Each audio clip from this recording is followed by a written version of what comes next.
नाम micrometer. Micrometer क्या है? एक प्रिसीजन मेजरिंग टूल है ना। प्रिसीजन मतलब क्षमा। इससे हम 0.01 mm मेट्रिक में और 0.001 इंच ब्रिटिश में इससे मेजर ले सकते हैं, इससे माप ले सकते हैं, ठीक है। और इसमें पार्ट्स के नाम में आप देखोगे, पार्ट्स के नाम में क्या है? ये होता है कास्ट से बना हुआ फ्रेम, तो सी फ्रेम भी बोलते हैं। सी फ्रेम के एक साइड में जहाँ पर फिक्स है ना, इधर का जो भाग फिक्स है उसको बोलते हैं एंगल, ठीक। दूसरे साइड जो ओपन हो रहा है उसको बोलते हैं स्पिंडल। ये है स्पिंडल, ये एंगल हो गया, ये स्पिंडल हो गया। स्पिंडल के दोनों साइड में पॉइंट लगा होता है जो कि होता है कार्बाइड का, कार्बाइड धातु का बना हुआ, उसको बोलते हैं कार्बाइड टिप। क्या बोलते हैं? Carbide tip. अब उसी सी फ्रेम में आप देखोगे यहाँ पर क्या लगा हुआ है? लॉकिंग नट, ठीक है। लॉकिंग नट, जो कि हम किसी चीज को जब यहाँ पर हम मेजर लेते हैं तो क्या होता है? मेजर लेने के बाद जब हम उस पर क्या कर लेते हैं, इसको टिम्बल को काम कर लेते हैं, इस पर मेजरिंग के लिए जो सामान रख लेते हैं और रेचेट स्टाफ का भी उपयोग करते हैं, है ना। मेजर लेने से पहले इस टिम्बल को भी घुमाएंगे और उसके बाद लास्ट में हम क्या करेंगे? रेचेट स्टाफ को भी घुमाएंगे। जो कट की आवाज़ होती है ना, जो कट की आवाज़ जब आएगी तो हम क्या करेंगे? इसको लॉकिंग नट की सहायता से इसको लॉक कर देंगे। लॉक करने के बाद उस पार्ट्स को आप निकाल लो या लगे रखो। उसके बाद ही हमको क्या करना है? इस पर मेजर लेना है, ठीक है। आप सी फ्रेम में जब देखोगे तो यहाँ पर इसका माइक्रोमीटर का रेंज लिखा हुआ है। रेंज मतलब क्या होता है? आप माइक्रोमीटर को कहाँ से कहाँ तक इस्तेमाल कर सकते हैं। तो इसमें 4 रेंज में मिलते हैं। कितने रेंज में मिलते हैं? 4 रेंज। पहला फर्स्ट है 0 से 25, दूसरा क्या हो गया? 25 से 50, तीसरा क्या हुआ? 50 से 75 और चौथा क्या हुआ? 75 से 100। वो होता है माइक्रोमीटर का रेंज, ठीक है। अब लॉकिंग नट से जब आगे आएंगे तो यहाँ पर जो खुल रहा है ना, यहाँ पर खुल रहा है उसको बोलते हैं हम लोग स्लीव, है ना।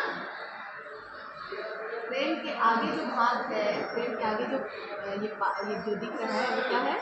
स्लीव है। स्लीव में क्या होता है? 2 डिवीजन स्लीव में बने होते हैं। तो स्लीव आप जब खोलेंगे तो एक बीचों बीच एक सेंटर लाइन है, उस लाइन को बोलते हैं डेटम लाइन। क्या बोलते हैं? Datum line. डेटम लाइन के ऊपर में जो लाइन खींची हुई है वही उसका रेंज दिखाता है। जैसे ये क्या है? 0 से 25 वाला माइक्रोमीटर है, तो उस डेटम लाइन में आप देखोगे तो लाइन कहाँ तक रहेगा?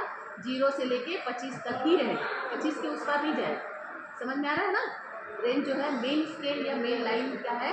मेन डिवीजन में 0 से 25 तक जाएगा, ठीक। और उसके बाद नीचे डेटम लाइन के नीचे क्या रहता है? सब डिवीजन, है ना। सब डिवीजन, जो सब डिवीजन क्या होता है? 2 जो लाइन है ऊपर का main line, 2 line main line है, उसके नीचे एक लाइन बनता है, वो क्या होता है? उसका आधा, है ना। इसीलिए उस लाइन का मान क्या हुआ? सब डिवीजन के एक लाइन का मान कितना हुआ?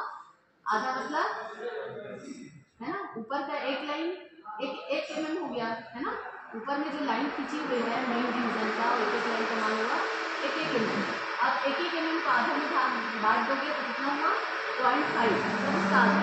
तो आधा क्या हो गया? उसका सब डिवीजन, ठीक है।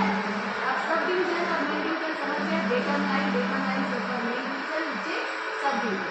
और सब डिवीजन से जब आप आगे आओगे तो एक ये होता है टिम्बल डिवीजन, जो कि पेपर में कटे होते हैं, उसको सर्कुलर डिवीजन भी बोला जाता है और टिम्बल डिवीजन भी बोला जाता है। इस टिम्बल डिवीजन में क्या होता है? 0 से लेके 50 तक का लाइन, है ना। इसमें 0 से लेके 50 तक का लाइन होता है, इसमें टिम्बल डिवीजन, टिम्बल डिवीजन, ठीक है। इतना समझ में आया है? अब इस टिम्बल डिवीजन के आगे आएंगे तो नर्लिंग स्पेस है, ताकि हमको क्या करना है? इसको किसी भी जॉब को माप लेना है तो ये क्या है? आप आराम से इसको घुमा सके, है ना, आराम से इसके काम कर सके। और क्या करते हैं? ग्रिप, ग्रिप मतलब हाथ को पकड़ बनाने के लिए, मजबूती करने के लिए नर्लिंग स्पेस दिया जाता है, ठीक। इससे आगे आप आओगे तो क्या होता है? ये क्या नाम है? Ratchet staff. रेचेट स्टाफ क्यों बनाया जाता है? इसके माइक्रोमीटर के रेचेट स्टाफ क्यों बनाया जाता है? क्योंकि हर व्यक्ति का दबाव, प्रेशर जो है वो अलग अलग है, तो उसको समान करने के लिए सबका जो भार है इस पे काम करने का वो समान हो, इसलिए रेचेट स्टाफ इस पे माइक्रोमीटर पे बनाया जाता है, ठीक। तो ये रेचेट स्टाफ क्या करता है? जब हम इसको सर्कुलर वाला जो अपना रिवर डिवीजन है उसको हम क्या करेंगे, उस मान पे ले आएंगे, फिर उसको छोड़ देंगे, है ना। उसके बाद फिर क्या करेंगे हम इससे रेजर स्टॉप का इस्तेमाल करेंगे। तो करेंगे तो उससे क्या आएगी, कट कट की आवाज़ आएगी, मतलब इसको हमको छोड़ देना है और यहाँ पर जो लॉकिंग नट है उसको लॉक कर देना है। ठीक, तो सबका जो मान है ना, जो इससे आप मान लोगे वो सबका मान जो है वो एक समान है, इसलिए रेजर स्टॉप का इस्तेमाल किया जाता है। ठीक है।